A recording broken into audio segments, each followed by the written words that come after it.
ഒരിക്കൽ കൂടെ പറയാം, റഷീദ്, ഞാൻ കണ്ണൂർ അഴീക്കോടാണ് എൻ്റെ സ്വദേശം. ഇന്ന് എനിക്ക് തന്നിരിക്കുന്ന സബ്ജക്റ്റാണ് നമ്മുടെ ഫ്ലേവർ ആൻഡ് പ്രിസർവേഷൻ എന്നുള്ളല്ലേ. പ്രിസർവേഷൻ മോസ്റ്റ്ലി എല്ലാവരും കേട്ടിട്ടുണ്ടാവും, എങ്കിൽ കൂടി ഞാൻ പറയാം. പ്രിസർവേഷൻ എന്ന് പറഞ്ഞത് ഇപ്പം ഒരു ലേറ്റസ്റ്റ് ആയിട്ട് വന്ന ടെക്നോളജി ഒന്നല്ല. ആദിമ കാലഘട്ടത്തിൽ തന്നെ നമ്മളെല്ലാവരും തന്നെയും ഇത് ചെയ്തുകൊണ്ടിരുന്ന ഒരു പ്രോസസ്സാണല്ലേ. ഓക്കെ, പോരാദ്യം നമുക്കറിയാം മലയോര മേഖലയാണ് ഇവിടെ. മഴക്കാലം വരുന്നതിന് മുമ്പായിട്ട് നമ്മൾ ചെയ്യുന്നതെന്നാ, മലയോര മേഖലയിലുള്ളവർക്കൊക്കെ പെട്ടെന്ന് ഉത്തരം പറയാൻ പറ്റുമോ? ഉണക്കി സൂക്ഷിക്കുക അല്ലേ.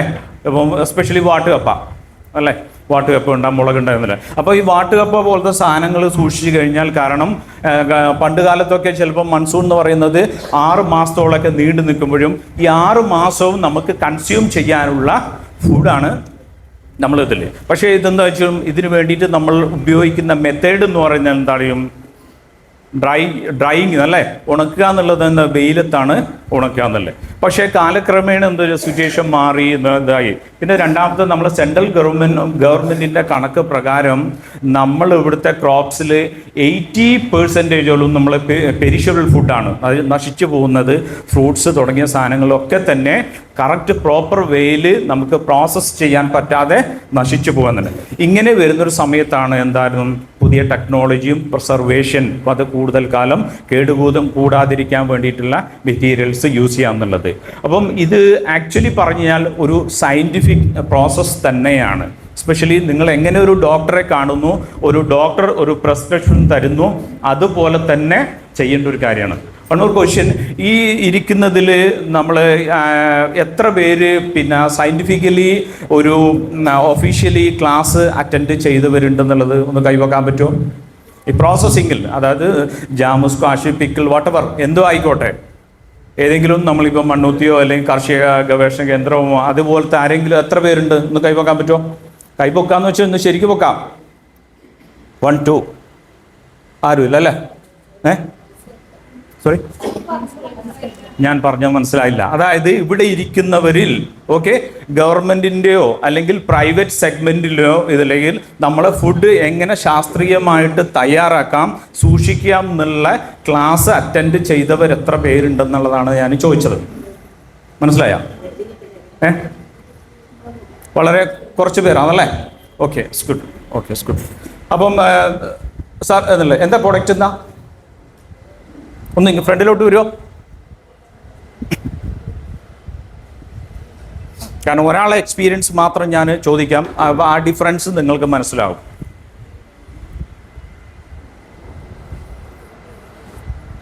യെസ്, നിങ്ങളെ പേരെന്താണ്?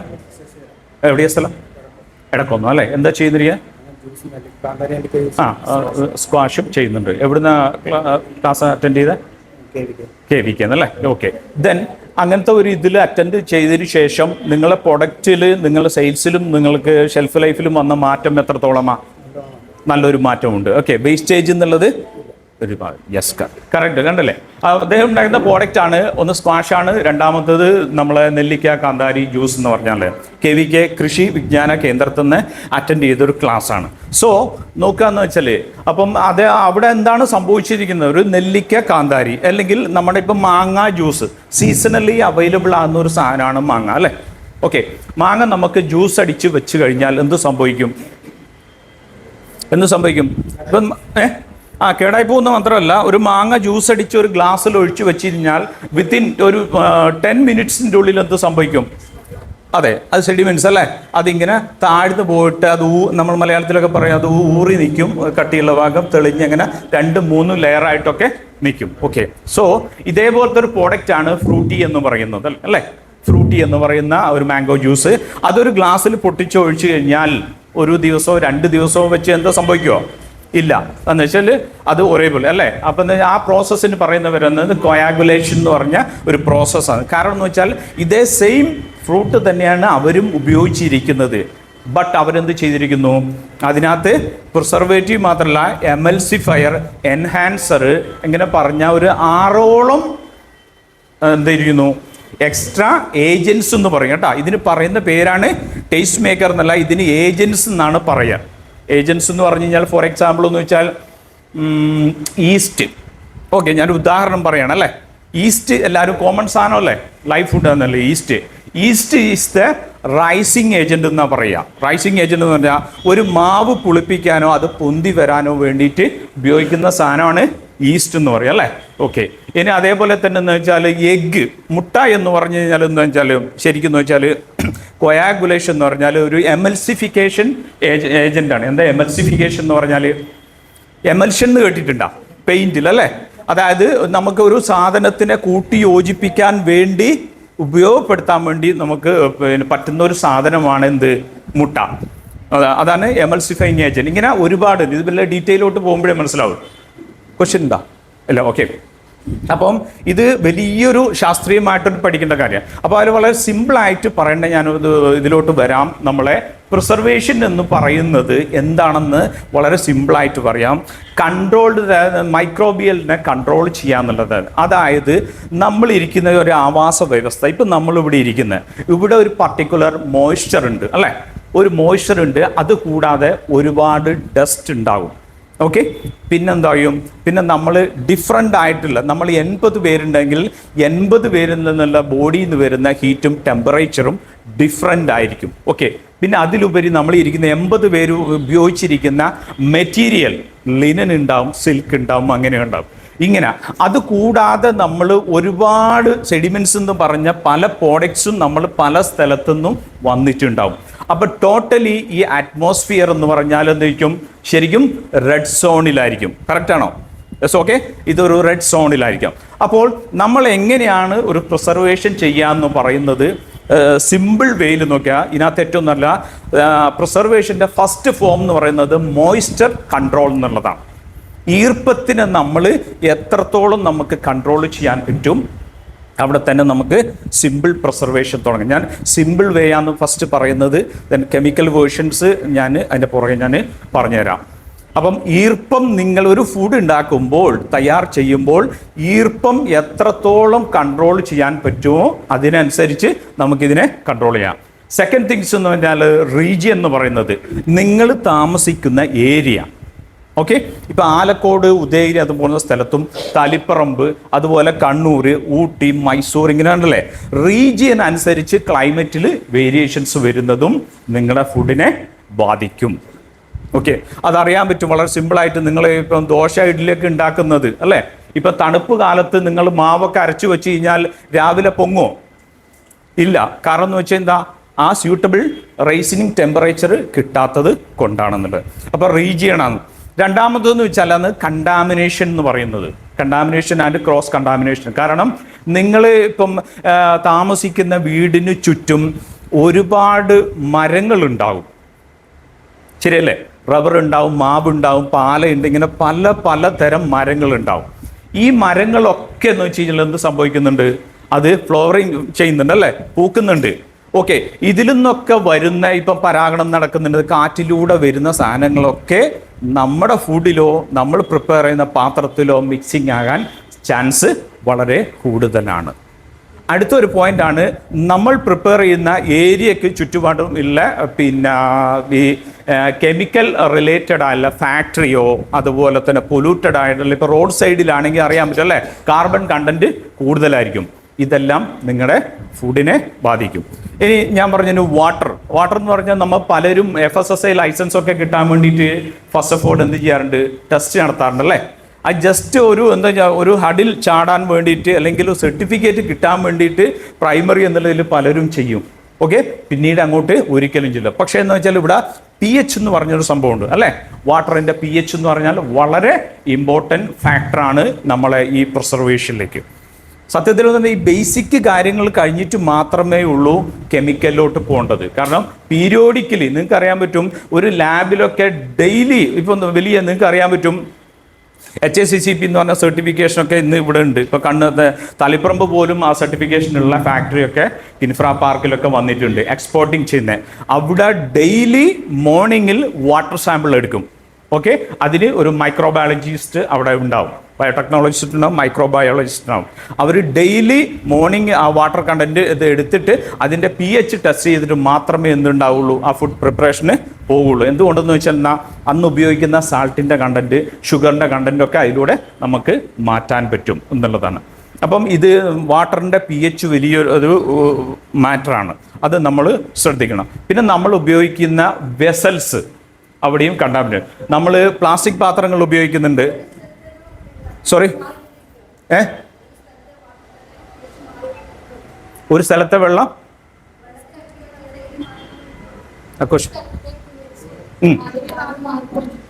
ഷുവർ മാറിക്കൊണ്ടിരിക്കും.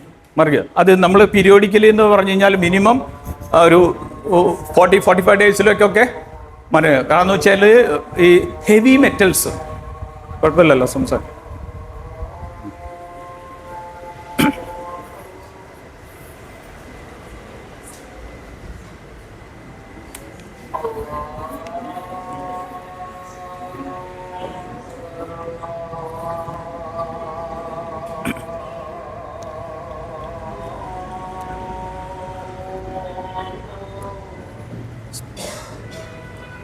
തന്നെ ഇപ്പം ബാറ്ററി, ഓക്കെ, ഇപ്പം ബാറ്ററി പോലത്തെ സാധനങ്ങൾ ഡംപ് ചെയ്യുന്നത്, വേസ്റ്റ് ഇടുന്നത്, ഇങ്ങനത്തെ ഒരുപാട് സാധനങ്ങൾ മണ്ണിലൂടെ മിക്സായി വാട്ടറിലെത്തും. അതാണ് പറയുന്നത്. പിന്നെ ക്ലൈമറ്റ് വേരിയേഷൻ ഇപ്പം അറിയാൻ പറ്റും അല്ലേ?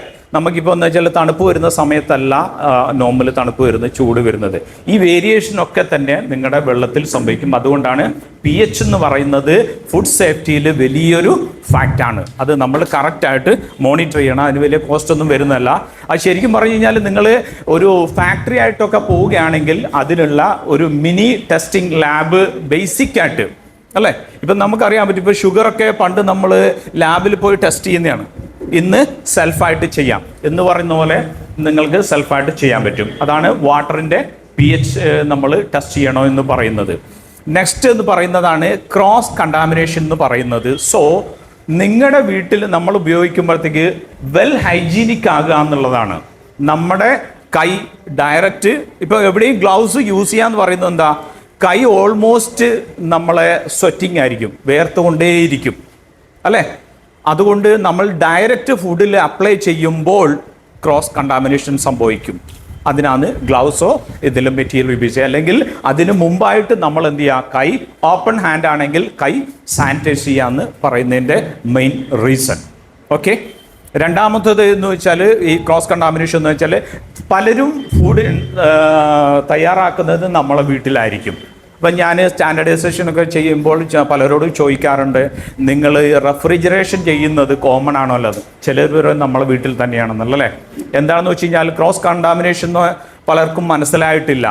അതായത് ഒരു സ്ഥലത്ത് നിന്ന് ബാക്ടീരിയ വേറൊരു സ്ഥലത്തോട്ട് മൂവ് ചെയ്യുന്നതിനെയാണ് ക്രോസ് കണ്ടാമിനേഷൻ എന്ന് പറയുന്നത്. അത് സിമ്പിളായിട്ട് ഞാൻ പറഞ്ഞുതരാം. നിങ്ങളുടെ വീട്ടിൽ ഫ്രീസർ അല്ലേ, റെഫ്രിജറേഷൻ ഉണ്ടെങ്കിൽ ഫ്രീസർ ഉണ്ടാവും. ഈ ഫ്രീസറിനകത്ത് നമ്മൾ എന്ത് ചെയ്യും? ഫിഷ്, മീറ്റ് തുടങ്ങിയ സാധനങ്ങളൊക്കെ കൊണ്ടുവയ്ക്കും. ഓക്കെ. അതേ സ്ഥലത്ത് തന്നെയായിരിക്കും നമ്മൾ ഒരു ഐസ്ക്രീമോ അതേപോലത്തെ എന്തെങ്കിലും മെൽറ്റ് ആകുന്ന സാധനങ്ങൾ മേടിച്ചാൽ കൊണ്ടുവയ്ക്കുന്നത്. ശരിയല്ലേ? ഓക്കെ. ഈ രണ്ട് സാധനം ഒന്ന് എഡിബിളാണ്, ഒന്ന് നമ്മൾ കുക്ക് ചെയ്യേണ്ടതാണ്.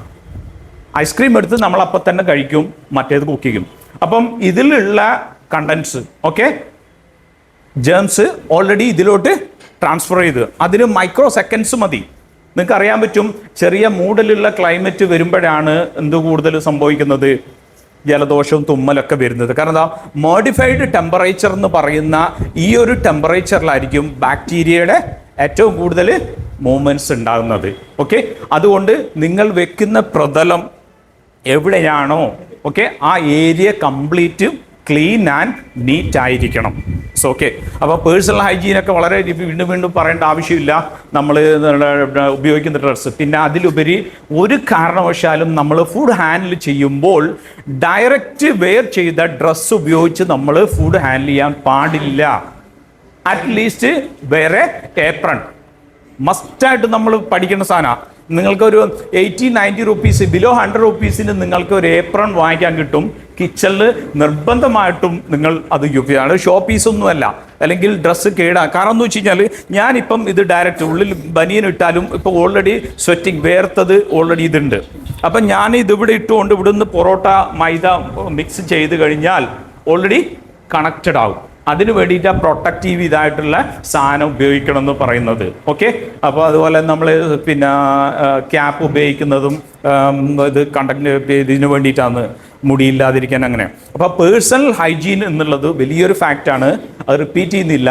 പിന്നെ രണ്ടാമത്തേതാണ് നമ്മളുടെ ഓർഗനൈസേഷൻ, അത് നിങ്ങളുടെ കിച്ചൺ ആയിക്കോട്ടെ ഫാക്ടറി ആയിക്കോട്ടെ. പിന്നെ അടുത്തതാണ് നിങ്ങൾ വാങ്ങിക്കുന്ന സാധനങ്ങളുടെ ക്വാളിറ്റി, ഇതും പ്രിസർവേഷൻ്റെ ഒരു ഭാഗമാണ്. ഫോർ എക്സാമ്പിൾ നിങ്ങൾ കേട്ടിട്ടുണ്ടാവും, ഇപ്പം റീസെൻ്റ്ലി ഇന്നിപ്പോൾ അറിയാൻ പറ്റും ഒരുപാട് ഫേക്ക് ന്യൂസ് ആയിട്ട് വരുന്നതാണ് അല്ലേ. ഇപ്പം നിറപറ, ഈസ്റ്റേൺ തുടങ്ങിയ സാധനങ്ങളിൽ നിന്ന് ഒരുപാട് വിഷം പിടിച്ചു, കളർ പിടിച്ചു എന്നുള്ളതല്ലോ. ഓക്കെ, അപ്പോൾ ഇതെല്ലാം ശരിക്കും ഉള്ളതാണോ ഇല്ലാത്തതാണെന്നാണ് നിങ്ങൾ വിചാരിച്ചിരിക്കുന്നത്?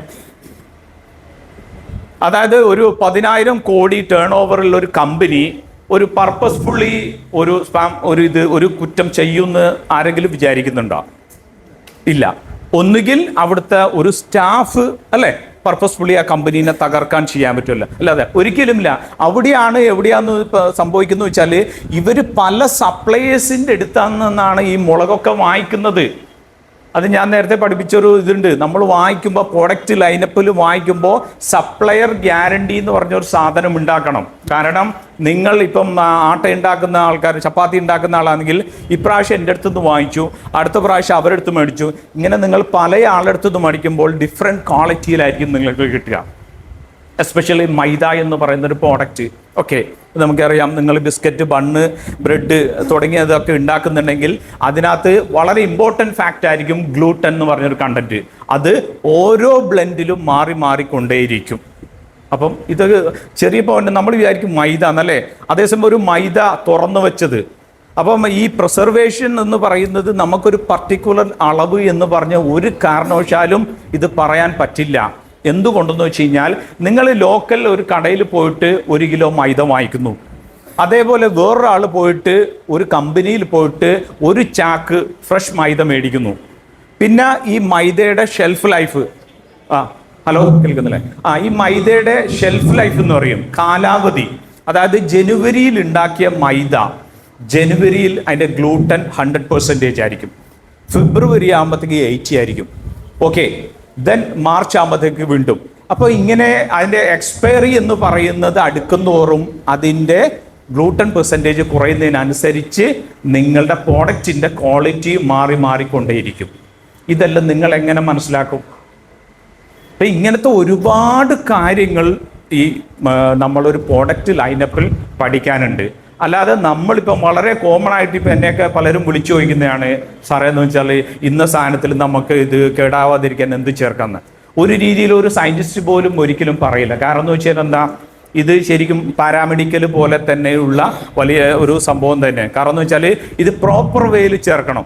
നിങ്ങൾക്ക് ഞാൻ വേറെ കാര്യം പറയാം. 2008 സെൻട്രൽ ഗവൺമെൻറ് സോഡിയം ബ്രോമിനേഡ് എന്ന് പറഞ്ഞ ഒരു പ്രിസർവേറ്റീവ് നിരോധിച്ചത്.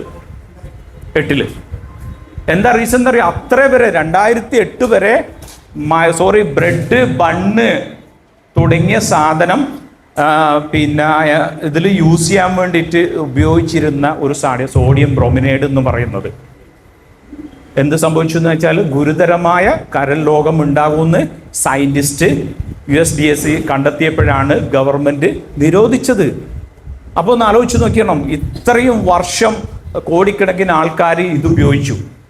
അപ്പോൾ ഞാൻ പറഞ്ഞില്ലേ, ഇപ്പം നാസ പോലത്തെ പല കമ്മ്യൂണിറ്റിയും ഇതുപോലത്തെ എക്സ്പെരിമെൻ്റ് ഒക്കെ നടത്തിക്കൊണ്ടിരിക്കുക. അതുകൊണ്ട് ശരിക്കും പറഞ്ഞാൽ നാച്ചുറൽ പ്രിസർവേഷൻ ഉണ്ട്, അതുപോലെ കെമിക്കൽ പ്രിസർവേഷൻ ഉണ്ട്. അപ്പോൾ കെമിക്കൽ പ്രിസർവേഷൻ എന്ന് വെച്ചാൽ കോമൺലി പറഞ്ഞാൽ ഹാംഫുൾ തന്നെ പറയാം, ബട്ട് ഇറ്റ് കൺട്രോൾ എന്നാണ് പറഞ്ഞിരിക്കുന്നത്. കാരണം അനുവദനീയമായ അളവിൽ നിങ്ങൾ ചേർക്കുകയാണെങ്കിൽ ഒരു കുഴപ്പമില്ല. അതിൻ്റെ സിമ്പിൾ വേർഷൻ ഞാൻ പറയട്ടെ, നിങ്ങൾ കെമിക്കലിലോട്ടൊന്നും പോകേണ്ട ആവശ്യമില്ല. ഏറ്റവും സിമ്പിൾ ലോ കോസ്റ്റ് പ്രിസർവേറ്റീവ് ഏതാണ്? ലോ കോസ്റ്റ് പ്രിസർവേറ്റീവിൻ്റെ പേരറിയോ? ഉപ്പ് അല്ലേ? ഉപ്പാണ്. ഇന്നത്തെ കാലഘട്ടത്തിൽ ഉപ്പ് കൂട്ടിയിടാൻ പറ്റുമോ? ഇല്ല.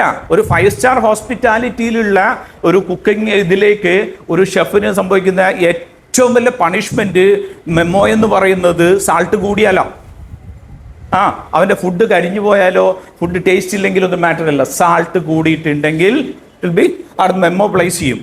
കാരണം ഇറ്റ്സ് ഡേഞ്ചറാണ്. ഷുഗർ അല്ലേ, ഷുഗർ വളരെ കണ്ട. അപ്പം രണ്ട് സാധനം നമ്മൾക്ക് ഏറ്റവും ഇഷ്ടപ്പെട്ട രണ്ട് സാധനമാണ് ഉപ്പും പഞ്ചസാരയും പോലും ഇന്നത്തെ ഈ കാലഘട്ടത്തിൽ നമുക്ക് കൺട്രോൾഡ് ആയി മാറിയെങ്കിൽ ഇതിൻ്റെ മുകളിലോട്ടില്ല സോഡിയം ബെൻസോയേറ്റോ സിട്രിക് ആസിഡോ തുടങ്ങിയ സാധനങ്ങളൊക്കെ നമ്മൾ എത്രമാത്രം മനസ്സിലാക്കേണ്ടതാണെന്നുള്ളതാണ്. പിന്നെ എന്തുകൊണ്ടാണ് ഈ നാച്ചുറലും കെമിക്കലിൻ്റെയും ഗുണം എന്താണെന്നും കൂടെ ഞാൻ പറഞ്ഞു തരാം. ഫോർ എക്സാമ്പിൾ എന്ന് വെച്ച് കഴിഞ്ഞാൽ നാരങ്ങ എന്ന് പറയും അല്ലേ, ലൈം എന്ന് പറയുന്നത് അതിൻ്റെ കെമിക്കൽ വേർഷൻ എന്ന് പറയുന്ന സിട്രിക് ആസിഡ് എന്ന് പറയും. അപ്പോൾ നോക്കുക, ഇപ്പം നാരങ്ങ നമ്മൾ പിഴിഞ്ഞ് ഒരു നാരങ്ങ വെള്ളം ഉണ്ടാക്കി വെച്ച് കഴിഞ്ഞാൽ 10 മിനിറ്റ് കഴിയുമ്പോൾ എന്ത് സംഭവിക്കും? കയ്പടിക്കും അല്ലേ? ഓക്കെ. അതേസമയം ഇതേ ഗുണം കിട്ടുന്ന സിട്രിക് ആസിഡ് നിങ്ങൾ ഈ വെള്ളത്തിൽ മിക്സ് ചെയ്ത് കഴിഞ്ഞാൽ 5 മണിക്കൂർ വെച്ചാൽ എന്ത് സംഭവിക്കില്ല. ഇതാണ് നാച്ചുറലും കെമിക്കലും. അപ്പോൾ നിങ്ങളെ ക്വസ്റ്റ്യൻ ആണ് എന്തുകൊണ്ട് ഇത് സംഭവിക്കുന്നതെന്ന്. ഓക്കെ, എന്താ സംഭവിക്കുന്നത്? ഇതിൻ്റെ പേരാണ് ഓക്സിഡേഷൻ എന്ന് പറയുന്നത്. കാരണം മുഴുവനായിട്ടിരിക്കുന്ന ഒരു നാരങ്ങനെ നിങ്ങൾ ക്രോസ്ലി കട്ട് ചെയ്യുമ്പോൾ അന്തരീക്ഷത്തിലുള്ള ഓക്സിജനുമായിട്ട് ഇത് മിക്സ് ചെയ്യാണ്. ആപ്പിളൊക്കെ കളർ മാറുന്നില്ലേ? ഓക്കെ, അങ്ങനത്തെ ഏത് സാധനവും മാറും. നാച്ചുറൽ ലൈഫ് ഫുഡ് ഏതും മാറും. അപ്പോൾ ഈ ഓക്സിഡേഷൻ പ്രിവെൻറ്റ് ചെയ്യാൻ വേണ്ടിയിട്ടാണ് നമ്മൾ ഓരോ ഇതും വരുന്നത്. ഫോർ എക്സാമ്പിൾ ആപ്പിൾ തൊലി കളയോ കട്ട് ചെയ്ത് കഴിഞ്ഞാൽ ഉടൻ തന്നെ കളർ മാറും. എന്ത് ചെയ്യാൻ പറ്റും നമുക്ക്? ഇപ്പോൾ ഒരു ഗസ്റ്റിന് കൊടുക്കണം, 15 മിനിറ്റ് സമയമെടുക്കും. യെസ്, ലെമൺ സ്ക്യൂസ് ചെയ്താൽ മതി, ചെറുനാരങ്ങ. അതുപോലത്തെ കുറേ സാധനങ്ങളൊക്കെ ഉണ്ട്. അതുപോലെ പൊട്ടാറ്റോ, ബ്രിഞ്ചാൾ, നമ്മളെ വഴുതനിങ്ങ തുടങ്ങിയ സാധനങ്ങളൊക്കെ ഉണ്ടെങ്കിൽ നിങ്ങൾ സാൾട്ട് ആൻഡ് ടെർമറിക് വാട്ടറിൽ ഇട്ട് വയ്ക്കുക. അതുപോലെ തന്നെ നമുക്കിപ്പോൾ അറിയാൻ പറ്റും, പിന്നെ ഈ ഗസ്റ്റൊക്കെ വരുമ്പോൾ കൊടുക്കുന്നതാണ് എന്ത്, സ്റ്റാർ ഹോട്ടലിലൊക്കെ നമ്മൾ കരിക്ക് കൊടുക്കും അല്ലേ. കരിക്കിൻ്റെ പ്രത്യേകത എന്താ? ഓക്സിഡേഷൻ ഉള്ളതാണ്. കരിക്ക് ചെത്തിയ ഉടനെ കളർ പോകും. അവിടെയും നമ്മൾ എന്ത് ചെയ്യും? ലൈം അപ്ലൈ ചെയ്തിട്ട് ക്ലിങ് ഫോയിലിൽ ഇതാക്കുക. അല്ലെങ്കിൽ എത്രയും പെട്ടെന്ന് ഈ ഫുഡിനെ നമ്മൾ കട്ട് ചെയ്ത ഉടനെ തന്നെ കവർ ചെയ്ത് വെക്കുക എന്നുള്ളതാണ്. അപ്പോൾ നാച്ചുറലും കെമിക്കലും തമ്മിൽ വ്യത്യാസം എന്ന് പറഞ്ഞാൽ, കെമിക്കൽ എന്ന് വെച്ച് കഴിഞ്ഞാൽ കൺട്രോൾഡ് ആണ്, കൂടുതൽ കാലം നമ്മൾ നിൽക്കുന്നുള്ളത്. അപ്പോൾ നിങ്ങൾക്ക് ഇവിടെ പിക്കിൾ ഉപയോഗിക്കുന്നുണ്ട്, സ്ക്വാഷ്, ജാമ് തുടങ്ങിയ സാധനങ്ങളൊക്കെ ഉപയോഗിക്കുന്നുണ്ട്. ഇതിനെ പെർമിറ്റഡ് ആയ രീതിയിലുള്ള പ്രിസർവേഷൻ തീർച്ചയായിട്ടും നിങ്ങൾക്ക് ഉപയോഗിക്കാൻ പറ്റും. അത് ഗവൺമെൻറ് നമ്മൾ വളരെ ക്ലാസിഫൈ ചെയ്തിട്ട് തന്നെ ഡീറ്റെയിൽ ആയിട്ട് കൊടുത്തിട്ടുണ്ട്. അപ്പം ഇതിൻ്റെ ഉപയോഗം എന്ന് പറയുന്നത് അറ്റ്ലീസ്റ്റ് നമുക്ക് ഒരു മൈക്രോ ബയോളജിസ്റ്റോ അല്ലെങ്കിൽ ഒരു ബയോടെക്നോളജിസ്റ്റിനോ കൊണ്ട് മാത്രമേ നമുക്ക് ചെയ്യാൻ പറ്റുള്ളൂ. അതിലുപരി നിങ്ങളുടെ ഓരോരുത്തരുടെ പ്രോഡക്റ്റിൻ്റെയും സെഗ്മെൻറ്റ് പഠിക്കണം.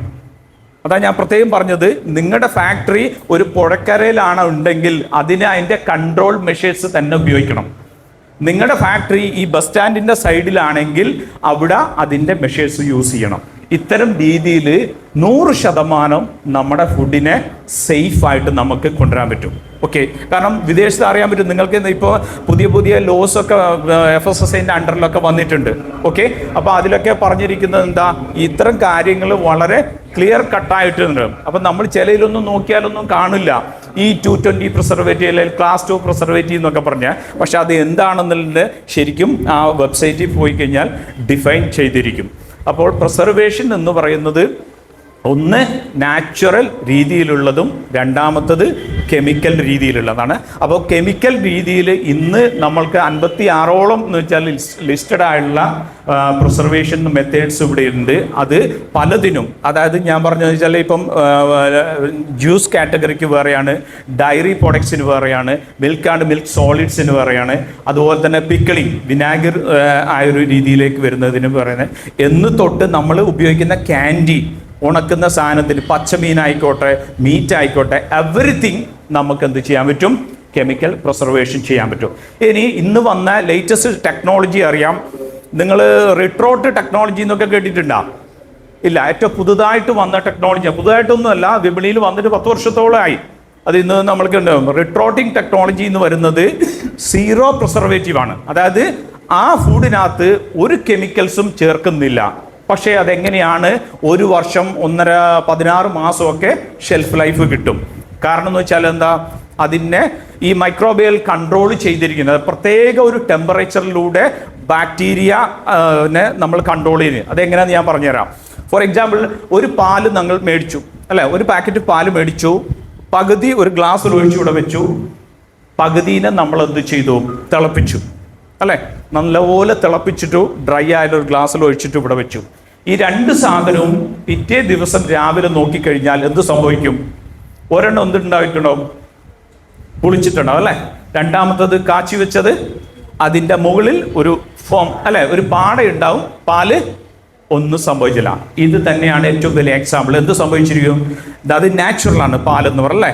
അപ്പം പാലിലുള്ള നാച്ചുറൽ മൈക്രോ ഓർഗാനിസം ഉണ്ടാവും. ഓക്കെ, അതിനെ എല്ലാത്തിനെയും നമ്മൾ 100 ഡിഗ്രി തിളപ്പിക്കുന്നതിലൂടെ ഇല്ലാതാക്കുകയാണ്. അതോടുകൂടി അതിനകത്തുള്ള ആക്ടിവേഷൻ ഇല്ലാതായി. ബട്ട് ലിമിറ്റഡ് ടൈമാണ്. അത് മിനിമം എന്ന് വെച്ചാൽ ഇത്ര സമയത്തേ നിൽക്കുള്ളൂ. ചിലപ്പോൾ ഉച്ചയാകുമ്പോഴത്തേക്ക് അത് എടുത്തുപയോഗിച്ചില്ലെങ്കിൽ വീണ്ടും ചീത്തയാവും. അതേസമയം ഇതേ പാല് തന്നെ നിങ്ങൾ കൊണ്ടുപോയിട്ട് ചില്ല് ചെയ്യുന്ന ആൾ +4 ടെമ്പറേച്ചറിലോട്ട് കൊണ്ടുപോയി കഴിഞ്ഞാൽ വീണ്ടും 1-2 ദിവസമൊക്കെ നിൽക്കും. നിങ്ങൾക്ക് അറിയാൻ പറ്റും നമ്മളെ ഇപ്പം ഗുഡ് ലൈഫിൻ്റെ ഒക്കെ മിൽക്ക് വരുന്നില്ലേ? ഓക്കെ, ടെട്രാ പൗച്ച് 6 മന്താണ് നിൽക്കുന്നത്. അതും എന്താ, ടെക്നോളജിയിലൂടെയാണ് ഇതിനെ മാറ്റുന്നത്. അപ്പോൾ ഇന്ന് പുതിയ പുതിയ ടെക്നോളജീസൊക്കെ വിപണിയിൽ വരുന്നുണ്ട്. ഇത് നിങ്ങൾക്ക് ആപ്റ്റ് ചെയ്യാം. രണ്ടാമതെന്ന് വെച്ചാൽ പണ്ട് നമുക്ക് ഇതുപോലെ നമുക്ക് മെഡിസിൻ വാങ്ങിക്കുന്നത് പോലെ ഇപ്പം നമ്മൾ പാരസെറ്റാമോള് പിന്നെ ഇങ്ങനെ കുറേ ഡോളോ എന്നൊക്കെ പറയുന്നില്ലേ, അതുപോലെ ഓരോ സാധനം നമുക്ക് വാങ്ങിക്കാൻ പറ്റും. പക്ഷേ ഇന്ന് വിപണിയിൽ ഓരോ കമ്പനിയാണ്, എസ്പെഷ്യലി എനിക്ക് കൂടുതൽ എക്സ്പീരിയൻസ് ഇൻഡസ്ട്രി ഓറിയൻറ്റഡ് ആയതുകൊണ്ട് ഓരോ പിന്നെ വലിയ അതായത് കോടികൾ മുടക്കിയിട്ടുള്ള കമ്പനികളാണ് ഇന്ന് ഈ ഒരു കാര്യത്തിന് സപ്പോർട്ട് ചെയ്യുന്നത്. അപ്പോൾ ഇന്ന് കേരളത്തിൽ തന്നെ അറിയപ്പെടുന്ന ഒരു കമ്പനിയാണ് എറണാകുളം ജില്ലയിലെ തൃപ്പൂണിത്തറയിലുള്ള CKS പ്രിസർവേറ്റീവ് എന്ന് പറയുന്ന കമ്പനിയുണ്ട്. അവരുടെ പ്രോഡക്റ്റൊക്കെ ഓൾ കേരള ഇതിലൊക്കെ അതല്ലേ. ഒരു പരിധിവരെ എന്ന് വെച്ചാൽ അവരുടെ ഇത് നമുക്ക് യൂസ് ചെയ്യാൻ പറ്റും. അവരുടെ ഓരോ വേരിയൻസും ഉണ്ടാവും. പിന്നെ അതിൻ്റെ മുകളിലോട്ടുള്ളത് ഉണ്ട്. പിന്നെ ക്യാമലിൻ എന്ന് പറഞ്ഞൊരു കമ്പനി ഇന്റർനാഷണലി നമുക്ക് ഇവിടെ ഉണ്ട്. ക്യാമലിൻ എന്ന് പറയുന്നത് നമ്മൾ പെൻസിലൊക്കെ ഉണ്ടാക്കുന്ന കമ്പനിയല്ലേ, അവരുടെ ഫുഡ് ഡിവിഷൻ ഉണ്ട്. അതിൻ്റെ ഏറ്റവും വലിയ എക്സ്പീരിയൻസ് എന്ന് വെച്ചാൽ ഓക്സിഡേഷൻ എന്ന് പറയും. നമ്മളൊരു പഴംപൊരിയോ എണ്ണയോ അല്ലെങ്കിൽ നമ്മൾ എന്തെങ്കിലും ഒരു എണ്ണയിൽ പൊരിക്കുമ്പോൾ അല്ലേ, ആവശ്യമില്ലാത്ത എണ്ണയാണ് ഈ ഫുഡ് വലിച്ചെടുക്കുന്നത്. അതേസമയം നമ്മൾ ആൻറ്റി ഓക്സിഡൻ്റ് എന്ന് പറഞ്ഞ കെമിക്കൽ, അത് ശരിക്കും തന്നെ പ്രിസർവേറ്റീവ് ഈ വെളിച്ചെണ്ണയിൽ ചേർത്ത് കഴിഞ്ഞാലുള്ള ഗുണം എന്താണെന്ന് വെച്ചാൽ ഇതിന് ഫ്രൈ ചെയ്യാനുള്ള ഓയിൽ മാത്രമേ ഇത് വലിച്ചെടുക്കുള്ളൂ, ഒരിക്കലും എക്സസ് ആയിട്ടുള്ള ഓയിൽ വലിച്ചെടുക്കില്ല. ഓക്കെ, ഇങ്ങനത്തെ ഒക്കെ ടെക്നോളജി വിപണിയിലുണ്ട്. അപ്പോൾ തീർച്ചയായിട്ടും ഇത് വലിയൊരു വാസ്റ്റ് സബ്ജക്റ്റ് ആയതുകൊണ്ട് ഈ ഒരു ഇരിക്കുന്നതിൽ ആർക്കൊക്കെ നമുക്കെന്ന് വെച്ചാൽ ഈ പ്രിസർവേഷൻ, എൻ്റെ ഫുഡിന് പ്രിസർവേഷൻ ടെക്നോളജി ആവശ്യമുണ്ട്. നേരത്തെ ഇദ്ദേഹം തന്നെ പറഞ്ഞതുപോലെ പ്രിസർവേഷൻ ഉപയോഗിച്ച് കഴിഞ്ഞാൽ നമ്മൾക്കറിയാൻ പറ്റും, നമ്മളൊരു സാധനം ഒരു ബോട്ടിൽ ഉണ്ടാക്കി ഒരു സ്ഥാപനത്തിൽ കൊണ്ടുവച്ചിട്ട് 6-7 ദിവസമൊക്കെ കഴിഞ്ഞിട്ട് അത് എക്സ്പയർ ആയി തിരിച്ചെടുക്കുമ്പോൾ വലിയ ലോസ് വരും. ആ ലോസ് വരാതിരിക്കാൻ ആർക്കൊക്കെ നമുക്ക് ഈ ഒരു ടെക്നോളജി ആവശ്യമുണ്ടെന്ന് ഉള്ള നമുക്ക് ആവശ്യക്കാരുണ്ടെങ്കിൽ തീർച്ചയായിട്ടും നമ്മൾക്ക് അത് പിന്നെ ഒഫീഷ്യലായിട്ട് വരുന്ന ഒന്നുകിൽ നമുക്ക് ഞമ്രസിഫ്റ്റ് central institute of fishery technology പോലത്തെയുള്ള നമ്മുടെ ഒരു സയൻറ്റിസ്റ്റ് ഉണ്ട്, അതുപോലെ ഫുഡ് ടെക്നോളജിസ്റ്റ് ഉണ്ട് ഞങ്ങളുടെ കൂടെ തന്നെയുള്ള, അവർ ഉപയോഗപ്പെടുത്തിയിട്ട് ഒരു 1 ഡേ സെഷൻ വിത്ത് ലൈവ് ഇൻട്രാക്ഷനോടുകൂടെ വെച്ച് കഴിഞ്ഞാൽ നിങ്ങൾക്ക് 100% ഈ ഒരു പ്രോബ്ലം സോൾവ് ചെയ്യാൻ പറ്റും. അതിന് താല്പര്യം ഉള്ള ഒരു ഇതുണ്ടെങ്കിൽ തീർച്ചയായിട്ടും ഞാൻ ഇവിടെ എന്ന് വെച്ചാൽ ഒരു മെൻറ്റർഷിപ്പ് കണക്ട് ചെയ്യാൻ പറ്റിയെന്നല്ല. ഒന്നുകിൽ നമ്മുടെ ലൈല ഇതുണ്ട്, നമ്മുടെ ടേസ്റ്റ് ഓഫ് കണ്ണൂരിൻ്റെ കോർഡിനേറ്ററാണ്. അവർ ത്രൂ നിങ്ങൾ പേര് കൊടുക്കുകയോ എന്തോ ചെയ്ത് കഴിഞ്ഞാൽ ഓക്കെ നമുക്കത് കണ്ടക്ട് ചെയ്യാം ടേസ്റ്റ് ഓഫ് കണ്ണൂരിൻ്റെ അണ്ടറിൽ തന്നെ. കാരണം എന്ന് വെച്ചാൽ ഇതിൻ്റെ ബെനിഫിറ്റ് നിങ്ങൾക്ക് മനസ്സിലാക്കുന്ന ഒരു കസ്റ്റമറിന് നിങ്ങൾ ഇവിടുന്ന് ബാംഗ്ലൂരോട്ട് കൊടുത്തിട്ട് കാരണം നമ്മൾ ഇന്ന രീതിയിലെല്ലാം ഉപയോഗിക്കണമെന്ന് പറഞ്ഞാൽ കൊടുത്തു വയ്ക്കും. പക്ഷേ അവരിത് പൊട്ടിച്ചിട്ട് കുറേ അകത്ത് വെച്ച് കുറേ പുറത്ത് വെച്ചല്ലേ. പക്ഷേ നമ്മൾ ചെയ്യാനുള്ള അതാ പറഞ്ഞ കറക്റ്റ് നിങ്ങൾ ingredients and usage everything proper labelling ചെയ്ത് കഴിഞ്ഞാൽ നമുക്ക് അതിനകത്ത് യാതൊരു ഗ്യാരണ്ടി ഇല്ല. ഇതൊന്നും ചെയ്യാതിരിക്കുന്ന സാധനം അവർ കൊണ്ടുപോയിട്ട് ക്ലെയിം ചെയ്തു. ഇവർ പറയുന്ന 6 മാസം ഉണ്ടെന്ന് പറയുന്നു. പക്ഷെ ഞങ്ങൾ വെച്ചപ്പോൾ 3 ദിവസത്തിനകം ഈ സാധനം ഉണ്ടായി. ചെറിയ കുട്ടികൾ വിരലൊക്കെ ഇട്ട് അല്ലേ എടുത്തിട്ടുണ്ടാവും. അതുകൊണ്ട് പ്രോപ്പർ ലേബലിംഗ് വളരെ ഇമ്പോർട്ടൻ്റ് ആണ്. കാരണം നമുക്ക് ക്ലെയിം ചെയ്യുമ്പോൾ ഡോക്യുമെൻ്റ് ആണ് സംസാരിക്കുന്നത്, നമ്മൾ വാക്കല്ല. നിങ്ങളുടെ ഡോക്യുമെൻറ്റ്സ് എന്ന് വെച്ച് കഴിഞ്ഞാൽ നിങ്ങളുടെ ബോട്ടിലായിരിക്കും സംസാരിക്കുക. അതുകൊണ്ട് പ്രോപ്പർ ലേബലിംഗ്, ഇന്നത്തെ ഇതിൽ proper labelling, manufacturing date, batch number, each and everything മസ്റ്റായിട്ട്. ഈവൻ ലോഗോ എന്ന് പറയുന്ന veg and non veg logo പോലും നമ്മൾ പ്രോപ്പർ വേയിൽ പ്ലേസ് ചെയ്യണമെന്ന് മാത്രമേ ഉള്ളൂ. ഇനി കോമൺ എന്തെങ്കിലും സമയത്തിൻ്റെ ഷോർട്ടേജ് ഉണ്ട്, കോമൺ എന്തെങ്കിലും ഡൗട്ട്സ് ഉണ്ടെങ്കിൽ ഞാൻ പറഞ്ഞതിൽ മനസ്സിലാകുന്നുണ്ടെങ്കിൽ നിങ്ങൾക്ക് ചോദിക്കാം. ഓഫ്സൈറ്റ് വാങ്ങിയിട്ടുണ്ടല്ലോ, ആ നമ്മൾ ഒരുപാടുണ്ടല്ലോ, ഓർഡർ അനുസരിച്ച് മൈദയല്ല, കുറച്ചധികം നമ്മൾ വാങ്ങി വെക്കും ഹോൾസെയിൽ. അതെ അതെ ഇതിപ്പോൾ കുറച്ച് പകുതിയൊക്കെ നമ്മൾ ഉപയോഗിച്ച് കഴിയുമ്പോഴേക്കും നമ്മൾ കേക്ക് കൊടുക്കാതെ തന്നെ അതെ. ആ ചോദിച്ചോ. വെളിച്ചെണ്ണ മൈദയല്ലാണ്ടല്ലോ നമ്മൾ ഹോൾസെയിൽ അതെ പൊളിക്കാണ്ട് വെച്ചാൽ ഉപയോഗിക്കല്ലോ. അതെ ഒരുപാട് എല്ലാം പുതിയ പാക്കറ്റ് കൊടുക്കുമ്പോൾ ആ അതിന് വെളിച്ചെണ്ണ നാടാൻ അതെ ഇറ്റ്സ് ഗുഡ്. സ്മെല്ല് വരുന്നുണ്ട്. യെസ് തീർച്ചയായിട്ടും ആ രണ്ട് കാര്യം സിയോ തന്നെ. അപ്പം വെളിച്ചെണ്ണൻ്റെ കാര്യം പറയുകയാണെങ്കിൽ നമുക്കറിയാൻ പറ്റും, ഇവിടെ വെളിച്ചെണ്ണ പുറത്തുനിന്ന് വരുന്നതിനൊക്കെ മിക്സഡ് വെളിച്ചെണ്ണ ഒരുപാട് വരുന്നുണ്ട്, പാരഫിൻ്റെ മിക്സിങ് ഇതുള്ളത് അതാണല്ലോ. രണ്ടാമത്തേത് മൈദേൻ്റെ കാര്യം പറയുന്നത്, മൈദ നമ്മൾ ലാഭം അല്ലേ, കുറച്ച് പ്രോഫിറ്റ് എന്നുള്ള രീതിക്ക് നമ്മൾ ബൾക്ക് ക്വാണ്ടിറ്റി മേടിച്ച് വെക്കും. ഇത് ഒന്ന് അതാ പറഞ്ഞത്, ഈ ശരിക്കും നോക്കിയാൽ ഷെൽഫ് ലൈഫ്, നമ്മൾ ഫുഡ് ഷെൽഫ് ചെയ്യുമ്പോഴത്തേക്ക് ഒരു ഫുഡ് ഐറ്റവും നിങ്ങൾ ഡയറക്റ്റ് ഫ്ലോറിൽ വെക്കാൻ പാടില്ല, ചാക്കോട് കൂടിയിട്ട്. അത് നമ്മൾ വെച്ചിട്ടില്ലെങ്കിലും അവർ ഫ്ലോറിൽ ഇത് വെച്ചിട്ടുണ്ടെങ്കിൽ ആ സാധനം കൊണ്ടുവന്നിട്ട് നിങ്ങൾ അലമാരയിൽ വെച്ച് കഴിഞ്ഞാലും കണ്ടാമിനേറ്റഡ് ആയി. അവിടെയാണ് നമ്മൾ മനസ്സിലാക്കേണ്ടത്. ഓക്കെ, പ്രൊക്യൂർമെന്റ് എന്നല്ലേ. അപ്പോൾ ഇതിനെ പ്രോപ്പർ വേയിൽ നമ്മൾ കൺട്രോൾ ചെയ്ത് നല്ല സീൽഡ് എയർ ടൈറ്റ് കണ്ടെയ്നറിൽ തന്നെ നമ്മൾ വെക്കണം എന്നുള്ളതാണ്. അതേപോലെ തന്നെ ജോലി, കാരണം എന്ന് വെച്ചാൽ എയർ നമ്മുടെ അന്തരീക്ഷത്തിൽ ഇത് മിക്സ് ആകുന്ന ഓരോ മിനിറ്റിലും ഇത് വർക്ക് ചെയ്തുകൊണ്ടിരിക്കുകയാണ്. അതുകൊണ്ടാണ് ഞാൻ പറഞ്ഞത്, ഫോർ എക്സാമ്പിൾ നമ്മൾ ഓരോ മിനിമൽ ഇതിൽ അല്ലെങ്കിൽ സെപ്പറേറ്റ് ഇതാക്കിയിട്ട് വാങ്ങിക്കണം. കാരണം ഏതൊരു ലൈവ് ഫുഡിനകത്തും മൈക്രോബിയൽ കണ്ടന്റ് ഉണ്ടാവും. ഓക്കെ, കാരണം എന്ന് വെച്ചാൽ ചെള്ള് പേന് എന്ന് പറയുന്ന സാധനം പുറത്തുനിന്ന് വരുന്നതല്ല, നമ്മൾ വാങ്ങിക്കുന്ന എല്ലാ ധാന്യത്തിൻ്റെയും ഉള്ളിൽ ഉണ്ടാവുന്നതാണ്. അതുകൊണ്ട് തീർച്ചയായിട്ടും ആ രീതിയിൽ നമുക്കതിനെ കൺട്രോൾ ചെയ്യാൻ പറ്റും.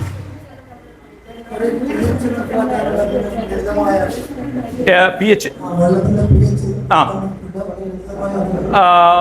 എക്യുപ്മെന്റ്സ് അല്ലേ, അത് അവൈലബിൾ ആണ്. എന്താ കാരണം എന്ന് വെച്ച് കഴിഞ്ഞാൽ ഇന്ന് നോക്കുക, ഇന്ന് പല ഇലക്ട്രോണിക് ഷോപ്പുകളിലും നമ്മളെ ഈ പിന്നെ വാട്ടർ ഡിസ്പെൻസറിൻ്റെ പിന്നെ അവരുടെ ടെസ്റ്റ് നടത്തുന്നുണ്ട്.